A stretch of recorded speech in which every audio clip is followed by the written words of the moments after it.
On October 19th, Netflix announced the worldwide release date for the long-awaited Punisher series, November 17th of 2017. To fans of comic book movies and genre entertainment, that date did seem a bit familiar. Which it should, because that's when Justice League is due to be released in theaters, also day and date worldwide. Now the Justice League release date has been locked down years back and is set in stone. It cannot be altered, not at this stage. By contrast, the Punisher Netflix series can be released literally whenever, at the push of a button.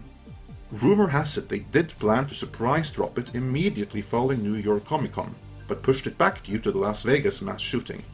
So of all dates at their disposal, which is literally all dates, why choose to release it on the exact same day that Justice League comes out? In this video, I will give my take on what the rationale behind that decision might be, and who might be responsible for it. Before that though, let us, as always, put things into their proper context, and look back at two past instances where Marvel and DC release dates also clashed, and the competitive relationship between Marvel and DC. I have previously covered how the week of May 1st, with an international release the week before, is the sweet spot as far as release dates for summer blockbusters are concerned.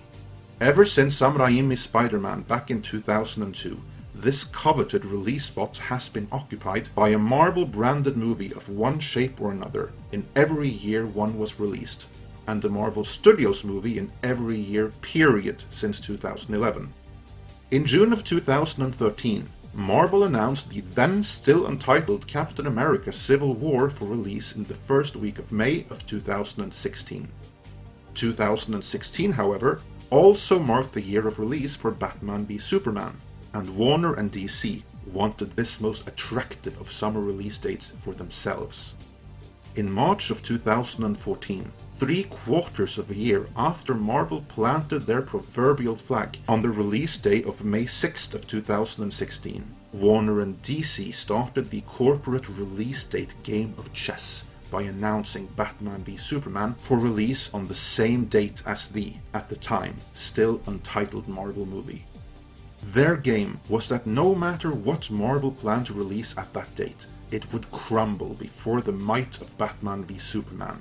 And rather than letting that happen, Marvel would back off, allowing DC to open their movie at that most sweet of spots. Keep in mind, at this time, they didn't know that the unreleased Marvel movie would in fact turn out to be Captain America Civil War. Also, Batman v Superman wasn't out yet. Instead of the punchline we know it as today, it was hyped as the Second Coming, so they were pretty confident Marvel would blink and back off, leaving the release date to them. Marvel of course knew that if they did back down, it would set the precedent, not just to Warner and DC, but to all the other studios, that if you want a Marvel release date, you just have to put a big enough movie on it and Marvel will fold. So instead, Marvel stood their ground. They made it abundantly clear in the press that they weren't moving. If Warner and DC wanted to release their movie on that date too, then so be it. Which roughly means on their own heads be it. Warner and DC were a little bit more rounded in their words, saying things like it didn't make sense for both movies to be released on the same date, and one shouldn't move, implying Marvel should be the ones to do that. Marvel would have none of it. In the fall of 2014, Marvel proved that they didn't just luck out with Iron Man and the Avengers, when the up until then mocked and ridiculed Guardians of the Galaxy proved to be a smash hit. Also, that untitled Marvel movie was announced to be Captain America Civil War, guest starring Iron Man.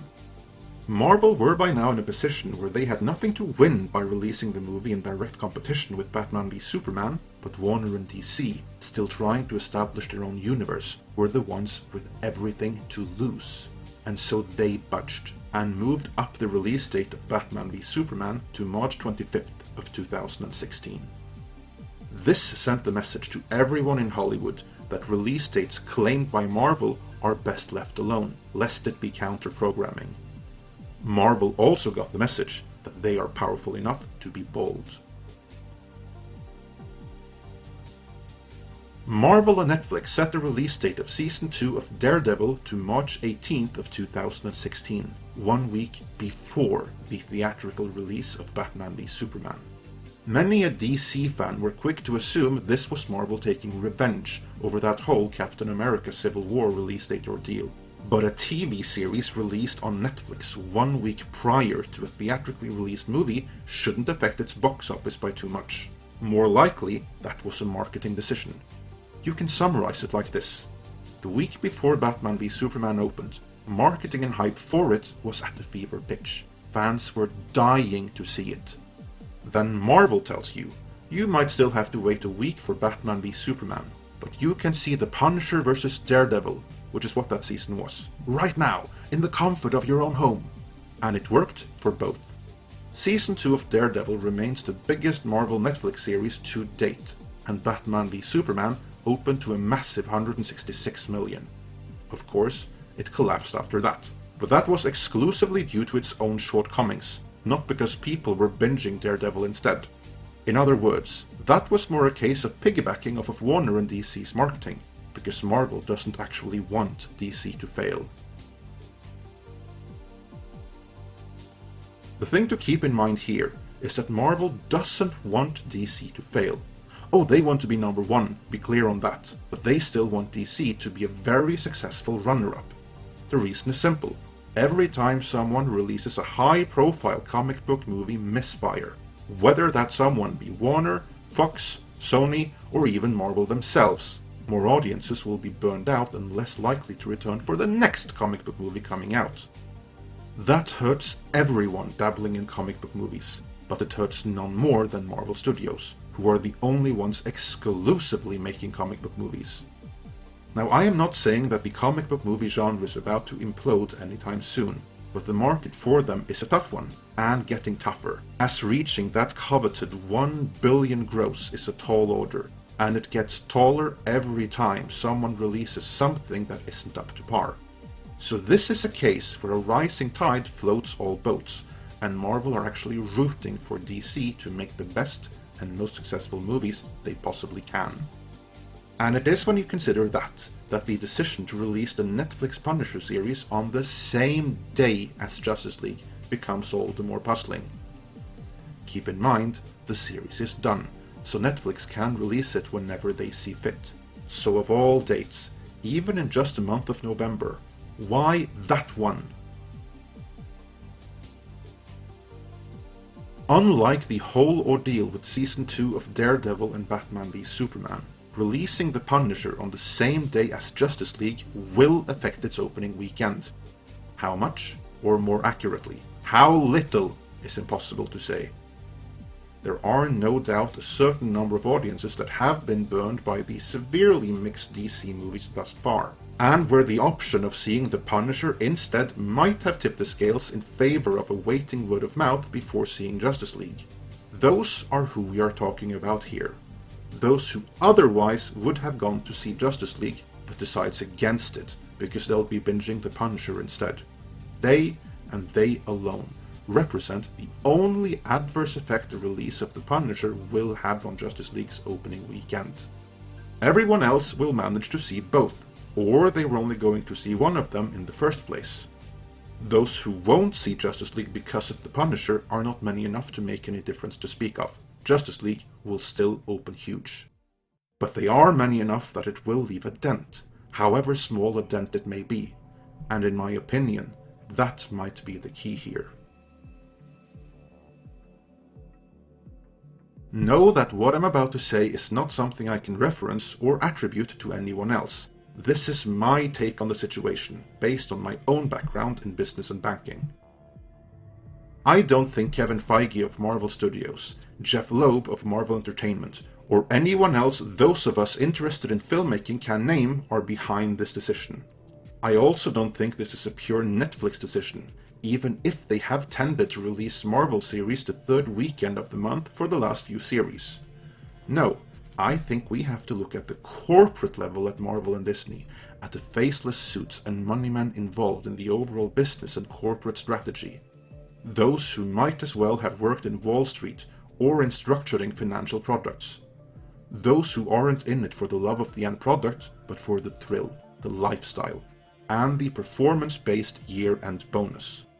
The abysmal failure of the Inhumans aside, this has been a good year for both Disney and Marvel alike, and there will be bonuses on everyone. Domestically, Disney's Beauty and the Beast is the biggest movie of the year, and Marvel's Guardians of the Galaxy is the third biggest. But the second biggest movie of the year, and the biggest comic book movie thus far, is Wonder Woman. Worldwide, both Guardians of the Galaxy and Spider-Man Homecoming outperformed Wonder Woman, so it's all good. But Justice League might upset that. If Justice League takes off worldwide, then the biggest comic book movies of the year, both domestically and worldwide, may end up being DC movies. This won't affect the Disney bottom line one bit. Their movies won't have earned less just because DC movies earned more. But it does mean that those particular bragging rights have to be left out of the year-end fiscal report. You know, the one that does influence how big bonuses are handed out to key personnel. Since it opens day and date worldwide, Justice League will open huge. This is certain. It is, however, not certain that it will be the biggest comic book movie of the year. Despite the success of Wonder Woman, the DC brand does suffer the Batman v Superman stigma, so while it is guaranteed to be huge, it is not guaranteed to overtake the Marvel movies. On the contrary, if it gets mixed reviews, it could be a very close race, especially with Thor Ragnarok overperforming relative to expectations.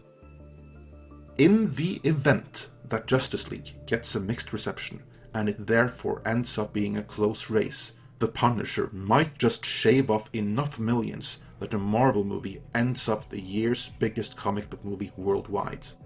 Let me again stress that The Punisher won't make it an even race. That is entirely up to Justice League.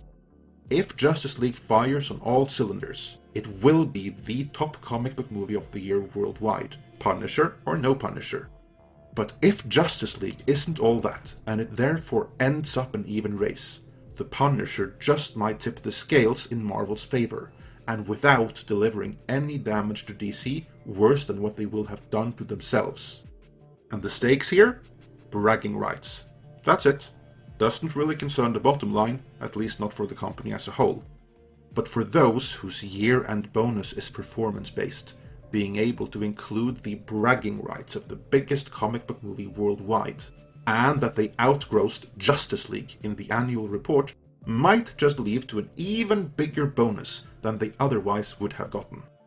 And that bonus is so tempting, so very tempting, that releasing the highly anticipated video game Star Wars Battlefront 2 on all systems and platforms that same date as well is perfectly justified in their view. Anything to help ensure a Marvel movie stays on top in case of Justice League underperformance. If Justice League is awesome, it won't make a difference whatever they do. But if the movie doesn't quite live up to the hype, then releasing the Punisher series and the Star Wars game just might tip the scales. And to answer that question I know will be coming, a publisher like EA Games of course releases their games when they decide the timing is right. Unless a corporate overlord like Disney tells them to release on another specified date, then that date it is. Same goes for Netflix, by the way. Sound incredible? Maybe it is, but never underestimate the huge influence individual hubris and greed has on business decisions. Let me know your thoughts on this in the comments. If you like this video, then please hit that subscribe button. Due to recent changes made by YouTube, we also encourage all of our subscribers, both new and old, to please hit that bell icon next to the subscribe button as well, so you will be notified when new videos are uploaded. Be sure to check back for news and analysis of the happenings and corporate politics behind the scenes of your favorite genre movies, as well as explorations of your favorite characters and their backgrounds and context here at Midnight's Edge.